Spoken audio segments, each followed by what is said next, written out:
Hola a todos, soy Juan Carlos Quiterio desde la República Dominicana y vengo a tratar un tema muy interesante con todos ustedes.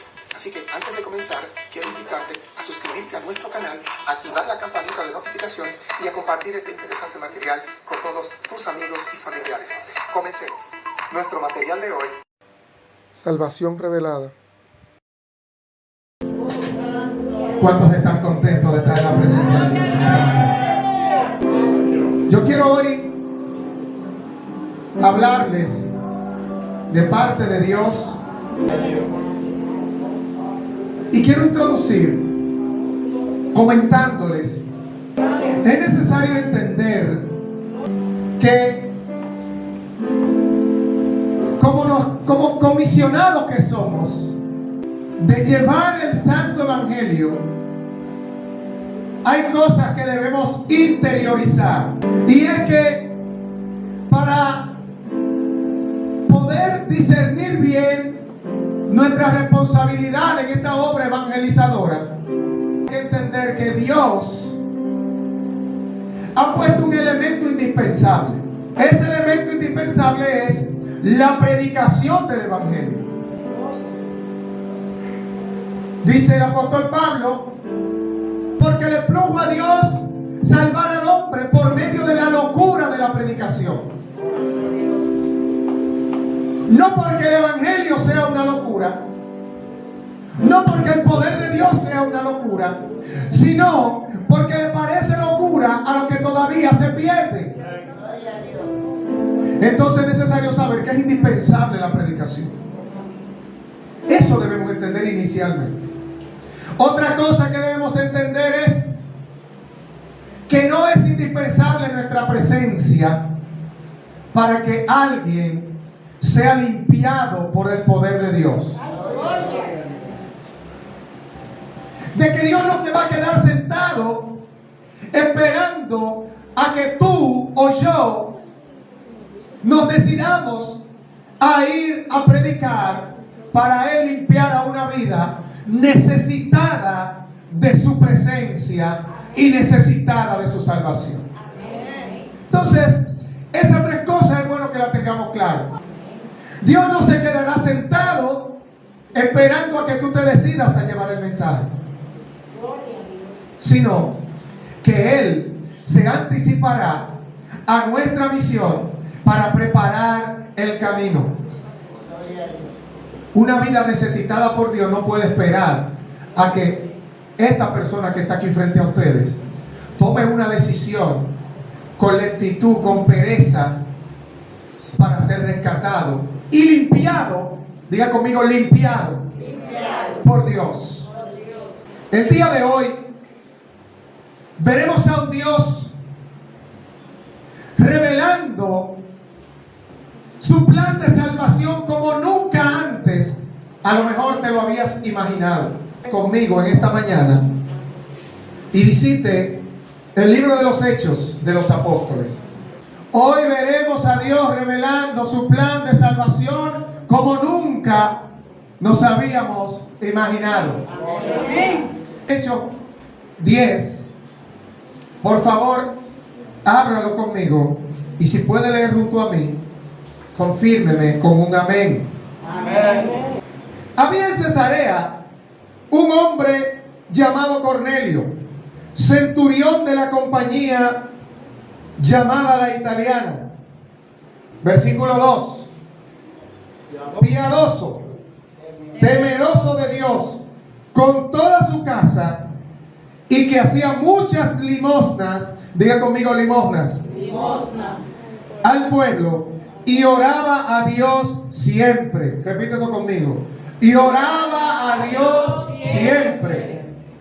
Es una palabra poderosa, y yo me voy a esforzar por predicarles esta palabra lo más calmado que yo pueda, para lograr que mi intervención sea clara y que usted pueda llevarse algo a casa que lo pueda posicionar en un mejor lugar en este precioso evangelio. En la historia que tenemos hoy, aparecen tres personas importantes allí que a mí me gustaría reseñar. Nosotros acabamos de leer una de las tantas historias de las experiencias de la iglesia primitiva, y que Lucas en el año 60 al 64 recoge con lujo de detalle toda la historia y se la plantea a ese excelentísimo Teófilo al cual él le escribe, y que gracias a esa relatoría de Lucas hoy a nosotros también nos llegó esa historia. Y qué poderosa historia aquella, porque puede hacer que la iglesia de hoy se levante en un avivamiento cual nunca antes se ha visto en la historia de la humanidad. Hay tres personas en este relato del capítulo 10 de Hechos, y la primera persona de la cual yo quiero hablarle y se llama Cornelio. Cornelio, así a grandes rasgos y en pocos detalles, era un militar extranjero. Era un militar de nacionalidad romana, era italiano. Como lo describe el capítulo 10, versículo 1, dice que era un centurión, o sea, era un militar de las centurias romanas. Era de una compañía de 100 hombres de la milicia romana. Y pertenecía a una compañía específicamente de una ciudad llamada Italia, de un territorio llamado Italia, que todavía hoy en nuestros días se conoce. Ese centurión, ese militar extranjero, es una de las personas de la cual quiero hablarle. Lo segundo que quiero hablarle es que, o lo tercero, es que era pagano para los judíos y un opresor para todo el pueblo de Israel.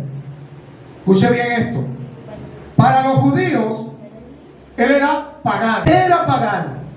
Pagano era una de las interpretaciones que podemos hacer de la palabra gentil que aparece en la Sagrada Escritura. Un gentil no era nada más que una persona no judía que no llevaba en sí el pacto de Abraham. Era, según los judíos, una persona impura. Pero hay algo que yo quiero destacar también en estas 4 características que he venido describiendo de Cornelio. Y es que era un hombre de oración. Diga conmigo, de oración. Cornelio era un hombre de oración. ¿Sabe qué más era Cornelio? Era un hombre compasivo y devoto. Era un hombre que, de acuerdo a como lo describe Hechos, en el mismo capítulo 10, versículo 2, hacía oraciones y daba muchas limosnas. Eso era Cornelio. Voy a hablar de la segunda persona que aparece aquí, y es del apóstol Pedro, de una persona llamado Simón, hijo de Jonás.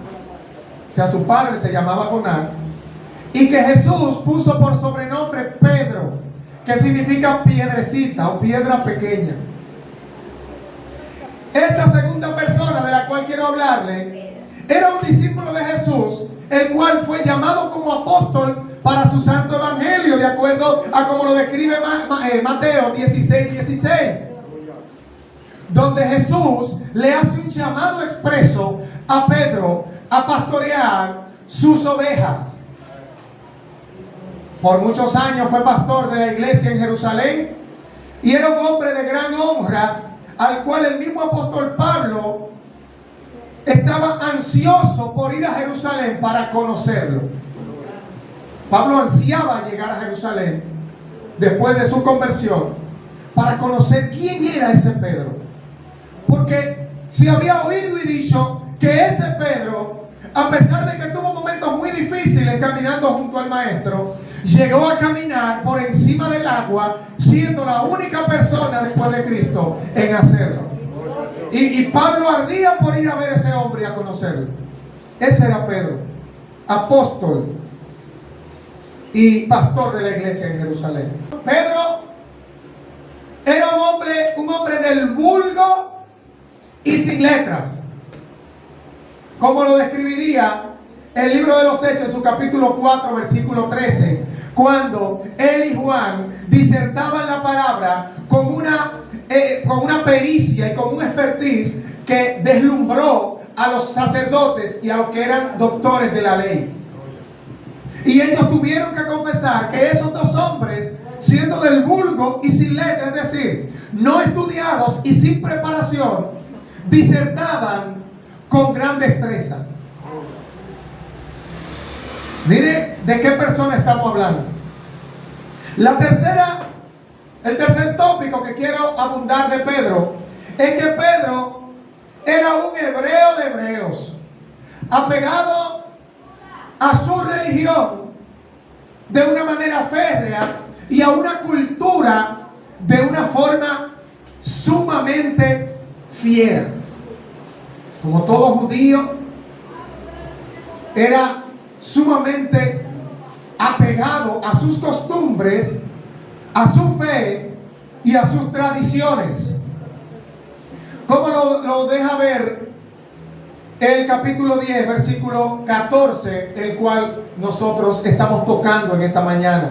Lo cuarto que quiero hablar es que era un hombre de oración. Diga conmigo, oración. Era un hombre de oración. La tercera persona de la cual yo quiero hablarle es una persona muy especial, porque no habitó solamente allá en el escenario que describe el libro de los Hechos en la iglesia primitiva, sino que todavía hoy continúa operando en medio de nosotros. Esa persona maravillosa, esa persona tremenda, es el Espíritu Santo de Dios. La primera característica que quiero destacar de él y que a mí me hace muy feliz es que es la tercera persona de la Trinidad, o la tercera manifestación del Dios Trino al cual nosotros servimos. Tiene carácter personal, por eso es la tercera persona de la Trinidad. Número 2, es el dedo de Dios, como lo describe el Antiguo Testamento. El dedo de Dios, o el que ejecuta lo que la boca de Dios dijo. Así lo describe la sagrada palabra del Señor. Es el que dirige la obra misionera y el que guía a toda verdad. ¿Cuántos sabían eso? Cuarto, es el que convence al hombre de tres cosas: de pecado, diga conmigo, de pecado, de justicia y de juicio. No hay ninguna otra persona en la tierra que pueda convencer al hombre de estas tres cosas. Ninguna persona es capaz en la tierra, repito, de convencer al hombre de estas tres cosas: de pecado, de justicia y de juicio.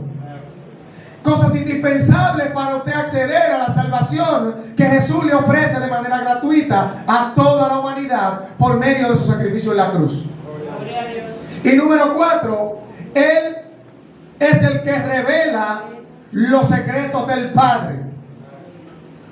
Él es el que revela los secretos del Padre. De modo que si usted quiere adquirir la revelación de Dios, de su maravillosa voluntad y de su plan de salvación, yo le recomiendo que haga una amistad estrecha con el Espíritu Santo, cosa que solamente usted puede lograr en oración. Y repita conmigo, en oración. Imprescindible para desarrollar una relación especial con el Espíritu Santo, mantenerse en oración.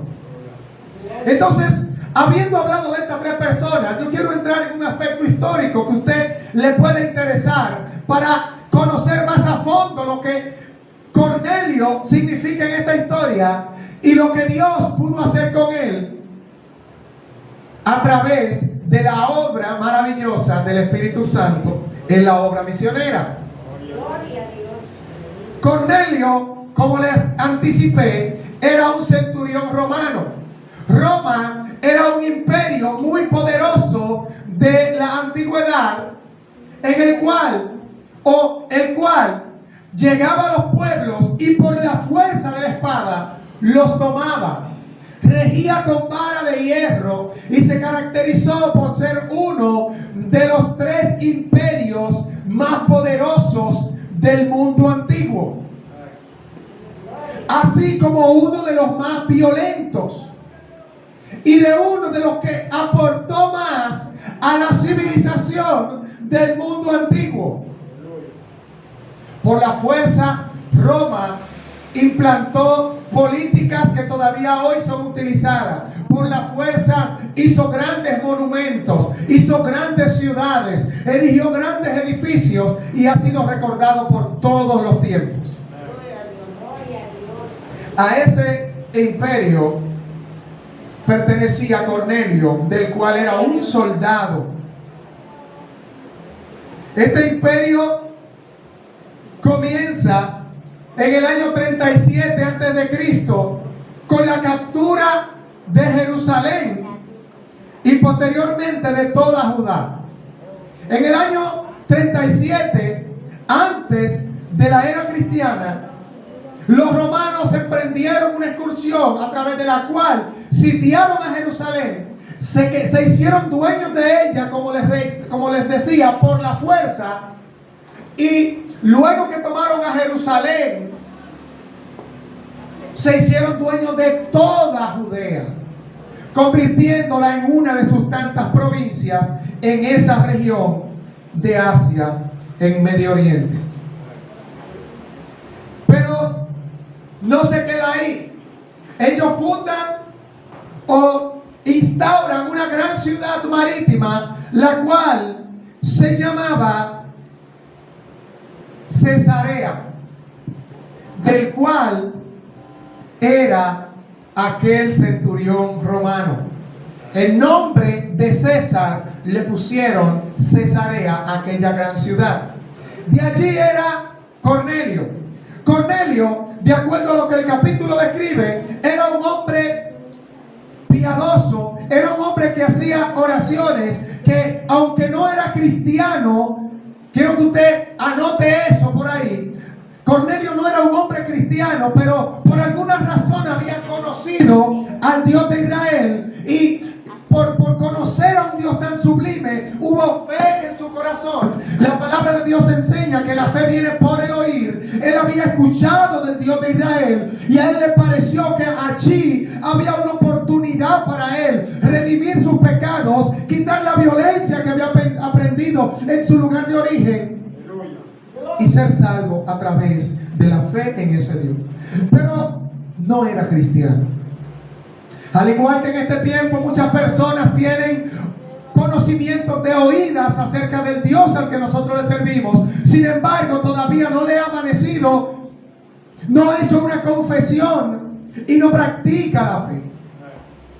Sin embargo, con Cornelio hay una diferencia, y es que Cornelio, a pesar de no haberse convertido a Cristo, de no haber recibido a Cristo como único y suficiente Salvador, comenzó por pasos a los cuales le conviene acceder a toda persona que quiere conducirse hacia el corazón de Dios. Dice 2 cosas al inicio del pasaje. Capítulo 2. Era piadoso y temeroso de Dios, él con toda su casa. Y dice 2 cosas más. Oraba y daba muchas limosnas en su pueblo. Ese Cornelio, que todavía no había conocido ni sabía nada de Cristo, Dios se acordó de él por 2 cosas que parecen cosas de cristianos, parecen cosas exclusivas de la iglesia, pero que la palabra de Dios enseña, David profetizando, que Dios no rechazará un corazón que venga contristo, es decir, que venga en una actitud apacible, reconociendo tristemente su condición de pecado y humillado por cuanto sabe que sus méritos no son suficientes para conquistar el corazón de Dios. Entonces, corazón contrito y humillado, decía el salmista, no despreciará a Dios. Entonces, hoy nosotros vamos a ver el por qué alguien, sin haber conocido a Cristo, Dios no espera para limpiarlo, que vaya alguien donde Él. Vamos a avanzar en el pasaje y vamos a ver lo que sucede. Estaba donde Él estaba y le decía: Cornelio. Él, mirándole fijamente y atemorizado, dijo: ¿qué, Señor? Supo reconocer la voz de Dios. Y le dijo: tu oración y tus limosnas han subido para memoria delante de mí. Tu oración y tus limosnas han venido para memoria delante de mí. Y le da instrucciones el ángel de Dios a aquel hombre. ¿Qué instrucciones le da? Le dice: envía ahora hombres a Jope y a venir a Simón, al que tiene por sobrenombre Pedro. No le hace venir a cualquier Simón. Y hay algo interesante que yo quiero que usted vea allí. La palabra de Dios, como yo le había dicho al inicio, enseña que Dios le plujo salvar al hombre por medio de la predicación. Y que la predicación, según el apóstol Pablo, es un ministerio que los ángeles anhelan ver, pero que Dios lo ha reservado para los hombres, es decir, para usted y para mí. Diga conmigo: para usted y para mí. Para usted y para mí. Para esa persona Dios ha reservado la predicación. Aunque los ángeles son seres espirituales que trascienden el espacio, trascienden el tiempo, no se les ha sido dada una tarea tan importante, a pesar de que ellos pudieran ser muy eficientes haciéndola.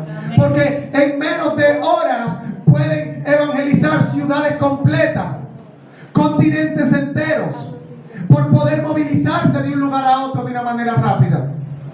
Pero así como Cristo se encarnó para enseñarle al hombre que se puede vivir piadosamente estando en un cuerpo de carne y ser agradable a Dios, así a nosotros los cristianos nos corresponde predicar este evangelio no solamente con la boca, sino estando en carne, dar una vida de ejemplo a aquellos que escuchan el evangelio a través de la predicación. Un ángel no puede darle ejemplo a otro hombre de cómo se vive en la carne y serle fiel a Dios. Un ángel no puede decirle al hombre cómo tener una esposa e hijos y seguir sirviéndole a Dios a pesar de sus responsabilidades. Pero usted y yo sí podemos hacerlo. Por lo cual Dios reservó ese ministerio maravilloso para hombres y mujeres que estén dispuestos a asumir sus propias responsabilidades y la responsabilidad de la gran comisión de Cristo, de ir por todo el mundo y predicar el evangelio a toda criatura, para que el que cree sea bautizado, sea salvo. Entonces, el ángel le da instrucciones y él manda a buscar a Simón, pero no a cualquier Simón, al que Jesús le llamó Pedro. Le da instrucciones y le dice qué hacer. Pero del otro lado aparece una persona y se llama Pedro. Ese Simón al cual Jesús le dijo piedrecita pequeña, el cual llega con hambre, y como el pasaje lo describe, cuando llega a casa comenta de su apetito, de que tiene hambre, está debilitado por el hambre. En lo que a él le preparan alimento, él decide subir al terrado a orar, al techo de la casa a orar, a pasar un tiempo a solas con Dios, porque hay momentos que nosotros lo perdemos porque queremos. Cuando usted está en una sala de espera de un hospital, sentada en una silla de un banco, o está haciendo algo que no le va a restar recursos mentales y que usted solamente va a estar sentado, es un tiempo por usted entrar en comunión con Dios. Nosotros los cristianos perdemos la mayoría de los tiempos que tenemos para entrar en comunión con Dios por cualquier otro entretenimiento o por cualquier tontería que nos pase por el lado. Estamos esperando y sabemos que vamos a durar 1 hora sentados en un autobús para llegar a un destino. Y hay alguien al lado nuestro que no ha recibido el evangelio. Se nos hace pesado interrumpir quizás el sueñito que esa gente puede estar echando, o quizás interrumpir nuestra agenda de juegos en el teléfono, o quizás simplemente desaprovechar esa oportunidad que tenemos para descansar. El caso es que es una oportunidad que Dios le da a cada uno de nosotros para impactar una vida, y si no fuera el caso, para impactar la nuestra propia. Amén. Pedro tenía hambre, allí no había nadie a quien predicarle, no había más nada que hacer que esperar. Subió al terrado y dijo: voy a orar. Y mientras oraba, a causa de la gran hambre que tenía, hay personas que si tienen hambre no hacen nada que tenga que ver con fe. No oran con hambre, no predican con hambre y no hacen nada cuando su cuerpo le está gritando una necesidad, por lo cual el enemigo lo sabe y le pone una necesidad tras otra, porque las necesidades lo alejan de sus deberes. Si las necesidades son las que te alejan de la búsqueda de Dios, pues entonces voy a generar tantas necesidades como sea necesaria, dice el enemigo, para alejarte de la búsqueda de tu Dios. Pero ese Pedro se subió allí y dice que el hambre lo noqueó, le dio un desvaneo, le dio un mareo, entró en un éxtasis, y allí se le reveló algo que inicialmente tenía solamente la intención de servirle como preámbulo para él luego comprender la revelación del plan de salvación que Dios tenía. ¿Por qué le digo esto? Porque Dios le baja un rollo desde el cielo, una tela, un manto, y allí lo tenía amarrado por las cuatro esquinas como una sábana, y le pone allí todo tipo de animalitos y cosas que los judíos no acostumbraban a comer, que por la ley mosaica les era prohibido comer. Y Pedro, en lugar de descifrar en el espíritu lo que Dios le estaba mostrando, apela a recordarle a Dios, oiga bien, lo puro y lo santo que es Él. No, Señor, pero por amor de Dios, yo nunca he comido nada de esto, ninguna cosa inmunda he comido. Hay momentos que cuando Dios te está revelando, haz silencio, cállate y no pongas delante tu justicia, porque la justicia del hombre delante de Dios, dice la Escritura, que es como trapo de inmundicia. Si Dios te está mostrando algo como eso, se da por sentado que Dios no te va a mandar a violar un aspecto de la ley judía, es decir, ninguna de las cuatro partes de la ley: ley moral, ley ceremonial, ley sanitaria y todas las demás leyes que había en el judaísmo.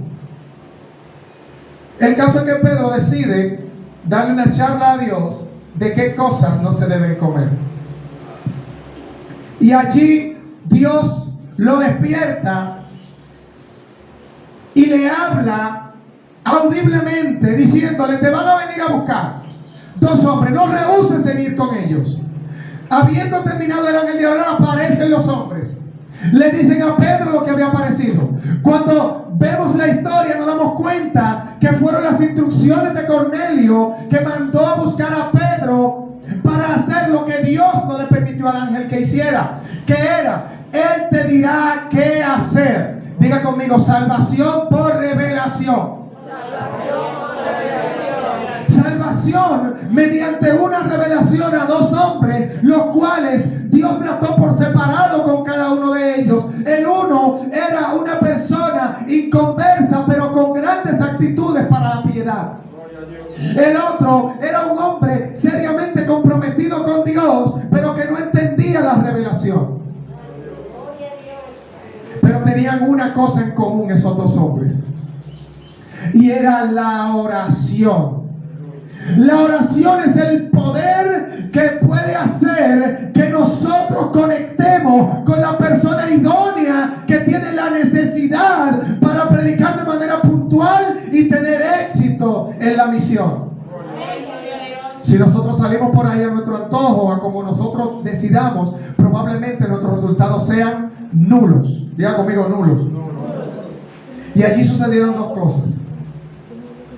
Y es que Pedro y Cornelio oraban de acuerdo a como lo narra la Escritura, oraban simultáneamente. Uno en su ciudad y el otro en la suya. Uno desde su entendimiento de la fe y el otro con una convicción clara de quién era como apóstol y como portador de la palabra evangelizadora. A uno se le fue revelada la salvación y a otro la estrategia del plan misionero de Dios para toda la humanidad. Porque cuando Dios le habla a Pedro y Pedro le interpone con sus excusas a decir yo no he comido nada inmundo, el Señor le dice: no llame inmundo ni común lo que yo ya limpié. Y usted dice: pero ¿cómo es posible que si todavía Cornelio no había confesado a Cristo, Dios le está diciendo a Pedro, que todavía no le ha predicado, que ese hombre ya está limpio? Porque Dios no se va a quedar de brazos cruzados para limpiar a alguien esperando a que tú te decidas, que se te pase tu hambre o te levantes de tu sueño. Ahora, lo que sí es seguro es que si tú tienes la responsabilidad de ir a predicar ese evangelio, Dios te va a enviar, y sin duda ni demora usted tiene que levantarse y hacerlo. Ese Cornelio tenía dos características que lo hacían limpios. Diga conmigo: limpio. Ese Dios lo limpió antes de decir: te acepto, Jesucristo, porque tenía dos cosas que daban muestra de que ya Dios lo había limpiado. Número uno, era devoto, es decir, oraba de manera recurrente, oraba siempre. La oración es una práctica piadosa. Él se comportaba, como de acuerdo a lo que dice el capítulo 10, como una persona, diga conmigo, justa. Justa, y como otra característica que tiene una persona justa, como una persona piadosa. Esas dos palabras en las escrituras son sadik, que significa justo, o una persona que tiene por costumbre y por hábito hacer las cosas de la manera correcta, que se dirige, que tiene la tendencia a hacer las cosas bien, de manera voluntaria. Y lo otro es Hasid, que es una persona temerosa y respetuosa de lo sagrado. Una persona así, aunque todavía no haya confesado a Cristo como su Salvador, ya Dios la tiene como candidato dentro de su pueblo. Lo único que hace falta es que se cumpla una sola cosa: de que tú te levantes de tu sueño, de que se te quite tu hambre y vayas por él, y que no llame inmundo a lo que Dios ya limpió. Gloria a Dios, aleluya. Era un hombre justo y piadoso. Es decir, hacía lo correcto y era temeroso de Dios. Dos cosas indispensables para ser limpio, que no solo van para nosotros los cristianos, sino para todo el que quiere servir a Dios. Ahora, hay un solo Dios y un solo mediador entre Dios y los hombres. Diga conmigo: Jesucristo hombre. No hay nadie más a través del cual podamos acceder a la salvación. Cornelio estaba casi completo, pero en el casi es que está el problema. Él necesitaba todavía confesar a Cristo y necesitaba que se hicieran los procedimientos. Dios tiene algo que nunca va a fallar, y es que los procedimientos que Él mismo impuso, Él no los va a violar por la prisa. Una necesidad no mueve a Dios a violar los procedimientos. Yo voy a repetir eso. La prisa de una necesidad no mueve a Dios a cambiar los procedimientos. La puerta es Cristo. ¿Por dónde debía entrar Cornelio? Por Cristo, que es la puerta. No hay nada que vaya a violar eso. Aunque usted esté en la religión que esté, aunque usted esté en la secta que esté, aunque usted tenga un corazón bonito y limpio, hay una sola puerta a través de la cual usted puede entrar al reino de los cielos. Porque hay un solo Dios y un solo mediador entre Dios y los hombres. Ese se llama Jesucristo hombre. Ven a Cristo ahora, a donde quiera que me estés escuchando, para que tu noble corazón adquiera una completa salvación. Salvación por revelación. Salvación revelada fue lo que le aconteció a Cornelio. El Espíritu Santo es el mayordomo de la iglesia. El Espíritu Santo es el guía de la misión. Su oración, el medio por excelencia para la dirección.